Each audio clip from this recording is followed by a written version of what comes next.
Protection in plant spirit work. Folks ask me about this a lot. I figured it was time to do a video.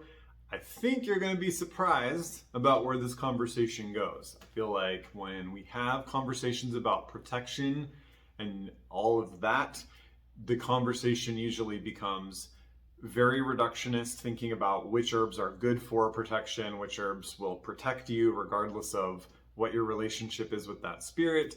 And we also tend to overprotect, over-defend, especially when it comes into more sorcerous workings, that the minute some kind of out of the ordinary thing arises on somebody's radar, a sound happens during meditation, or something moves during ritual, or you catch the glimpse of some spirit out of the corner of your eye, people jump into a banishing, a protection, without giving that person time to introduce themselves and show you what they're about. We generally read a book by its cover and assume that because things happen unexpectedly, or because spirits appear in ways that we may not find pleasing, that they must be bad, they must be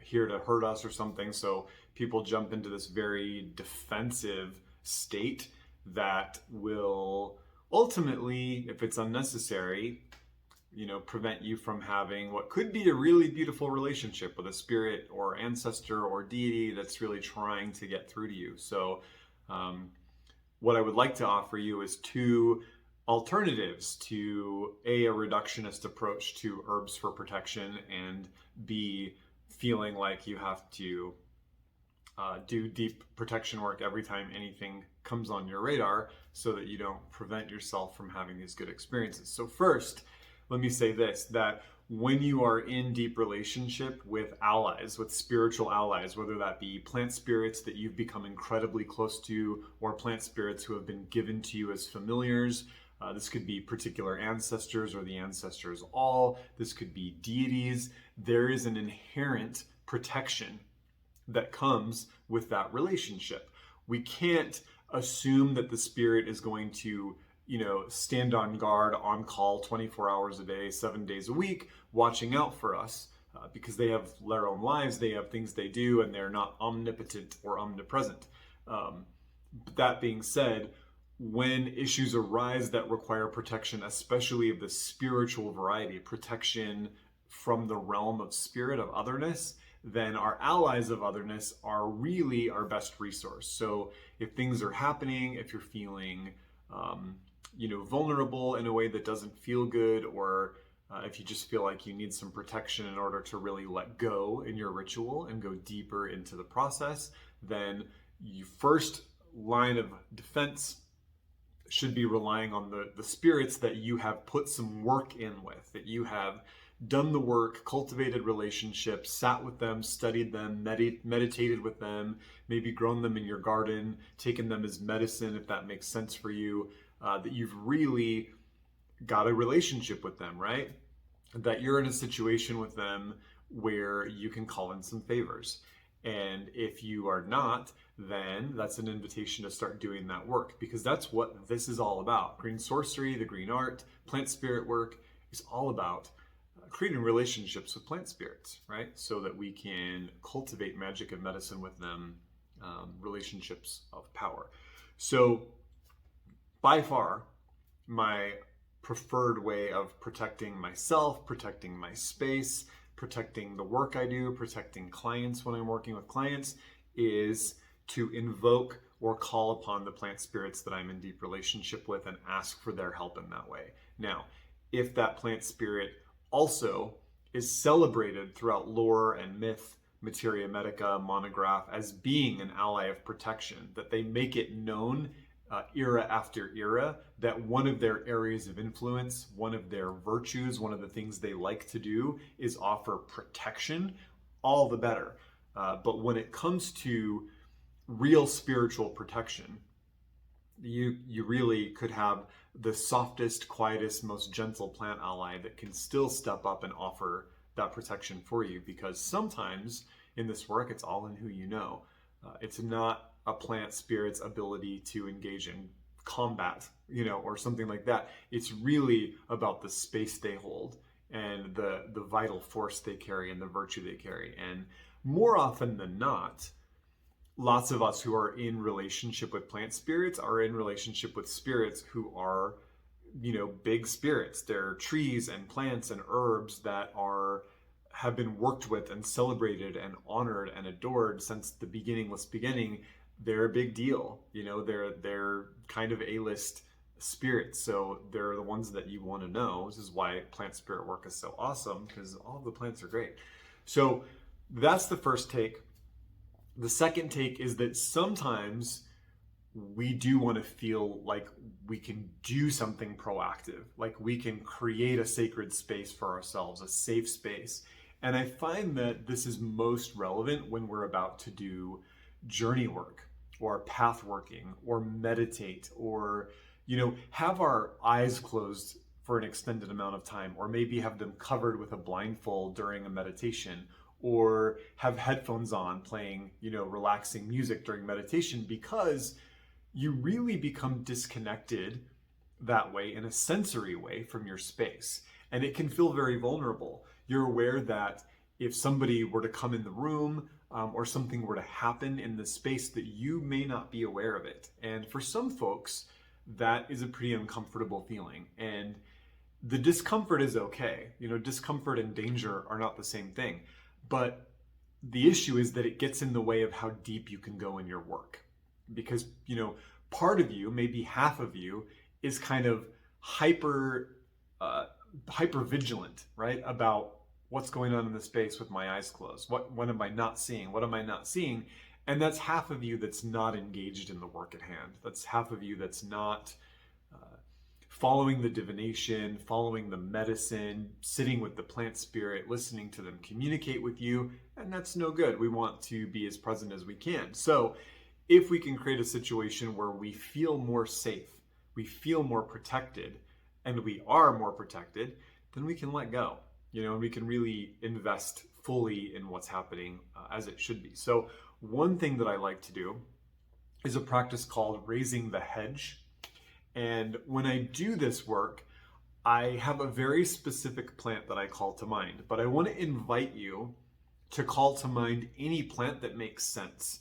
And you can start this right now with no relationship to this plant, because we're just working with them in sort of a totemic way. But there's also, of course, an invitation for you to enter into a deeper connection with this plant and really make friends with them and ask them to be your ally of protection, right? Do that work. So what I will do is sit and really hold the space that I'm going to be in for whatever the working that I'm doing, whatever it is that I'm up to. And I will imagine walking around in a circle, or sometimes I will physically walk around in a circle, kind of marking out the space that I want to protect.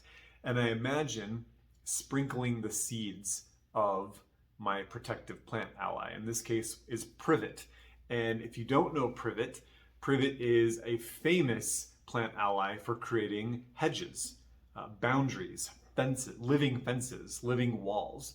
And they have very sharp thorns, and they grow very densely, so densely in fact that you really cannot push your way through them. So privet has been a close ally of mine in doing this protective work for myself and for clients. But again, maybe you think about rose bushes or cedar shrubs or cacti, right? There's so many different options of plants that exude a sense of protection, that if you were sitting in a circle of them, you would have no fear, no worry physically or spiritually. So walk around the circle, sprinkle the seed. Again, you're just doing this in your mind's eye, you're doing this energetically. And what's actually happening with that visualization is you're invoking the spirit of the plant. Then the seed represents the spirit, right? So we're walking around invoking privet. Please come into the space. Please come be present in this space. And then I go take my seat in the center of that circle, or I stand there or whatever.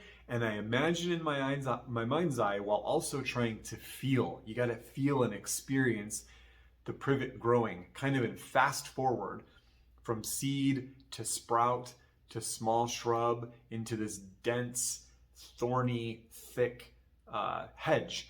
And I can make it as tall as I want, as thick as I want, and I also experience the roots of the privet reaching down into the land underneath me and kind of wrapping underneath me and holding me. So I have this kind of vessel underneath me protecting me. And this is incredibly effective, again, especially after you have some relationship with whichever plant you invoke. You can also do something I've done several times, which is keep a small amount of the dried plant material of the particular plant that you work with for protection, and you can then carry that little jar or canister or bundle around the circle with you as a way to invoke them, and then set them at the edge of the circle in front of you so that you're always remembering their presence. Or if you feel really vulnerable from the back, maybe you could take that little bundle of privet or rose thorns and put it behind you. Or maybe you could draw a circle made out of plant material. There's endless amounts of art, literally, that can be brought into this to make this more special for you, make this more meaningful and more magical. So this raising the hedge calls in the spirit of the particular plant, but also encircles us in the energy of green. So you really want the plant to have a green energy, a green light, a green power, vital force, life, because by nature of that greenness encompassing us, everything that is antithetical to life, to greenness, to goodness, to power, can't get in, right? So we're just wrapping ourselves up in green light in life and allowing that to hold space with us and protect us while we do what we do. And then when we're done, we express all of our heartfelt thanks to that plant spirit, and we sort of visualize in reverse the plant shrinking, shrinking, shrinking, returning to the land, roots drawing up, back into seed, and then just let the seeds dissipate. So you always want to close that protection after you've done what you need to do so that your space returns to normal. One of the sort of occult mysteries of what happens when we open space in this way is that we do tend to open a bit of a portal. The veil in this space becomes a little thin, and so we really want to make sure and close and return that. So a couple of ways to bring protection into your work with the plant spirits that don't involve looking at plants as far as what they're good for, who's good for protection, how can we use plants for protection. This is relationship-based sorcery, my friends, and it's very powerful.